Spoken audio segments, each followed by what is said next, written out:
कुमार थापा जिनकी शहादत राजौरी के अंदर हुई है शल लगने की वजह से एडीडीसी के ओहदे पर थे और इस समय रूपनगर के अंदर जहां उनका घर है इस समय मैं वहां पर मौजूद हूं। अंदर का हाल मैं आपको बता नहीं सकता कि उनकी धर्मपत्नी, उनके भाई, उनके बच्चे या फिर बाकी लोग जो हैं उनका क्या हाल है। लेकिन अभी कुछ वक्त पहले जम्मू कश्मीर के वज़ीर आला उमर अब्दुल्ला यहाँ पर पहुँचे और उसके अलावा बाकी सीनियर ऑफिसरान जो है वो यहाँ पर पहुँचे। इन लोगों के साथ यहाँ पर उन्होंने जो है वो ताज़ियत की, लेकिन अंदर जो है लोगों का रो रो के बुरा हाल है और इसका ज़िम्मेदार जो है वो पाकिस्तान है। उसकी तरफ से बार बार की जाने वाली जो है जो वो नापाक हरकतें हैं वो हैं।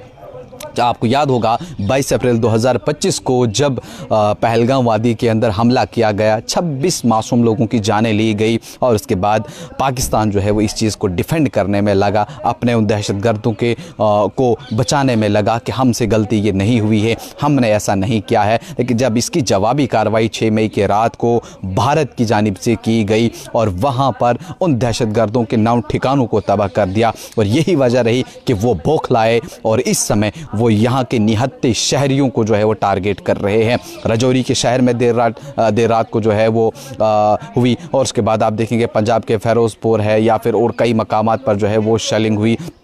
और जिस तरह से अगर आप देखेंगे इस समय बाकी मीडिया भी इस चीज़ को कवर कर रही है। पीछे ये उनका घर है, मैं इनके घर के सामने इस समय मौजूद हूँ। अंदर जो है वो जाने का हिसाब नहीं है चूँकि अंदर के हालात बहुत अच्छे नहीं हैं, चूँकि वहाँ पर उनकी धर्मपत्नी है, उनके जो बाकी लोग हैं उनका जो है वो रो रो कर बुरा हाल इस समय है। और बाकी अगर आप देखेंगे लोग जो हैं इस समय यहाँ की तरफ आ रहे हैं जिनका रो रो कर इस समय बुरा हाल है, चूँकि वो वही जानता है जो कभी जो है अपनों को होता है। लेकिन अगर आप सरहदी ज़िलों की बात करेंगे और अगर आप इस समय देखेंगे वहाँ पर जो उड़ी में हो रहा है या फिर पुंछ के अंदर जिन लोगों की जानें गई हैं, ये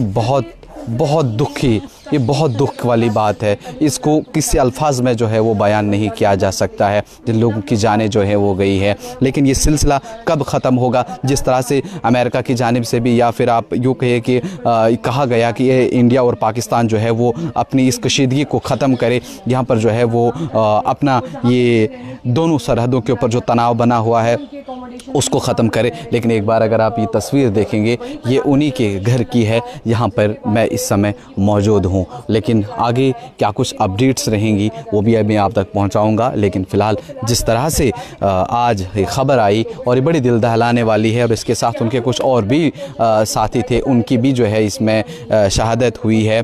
लेकिन ये जम्मू के रहने वाले थे, रूपनगर के, जहाँ इस समय उसके हम घर के पास हैं। लेकिन वज़ीर आला उमर अब्दुल्ला भी आज सुबह जब उनके घर पर यहाँ पहुँचे तो उन्होंने भी यहाँ पर उनके बाकी लवाहिकीन के साथ मिले। लेकिन इस समय लोग जो है वो यहाँ पर पहुँच रहे हैं इनके साथ मिलने के लिए, इनके साथ ताज़ियत करने के लिए यहाँ पर लोग जो है वो पहुँच रहे हैं।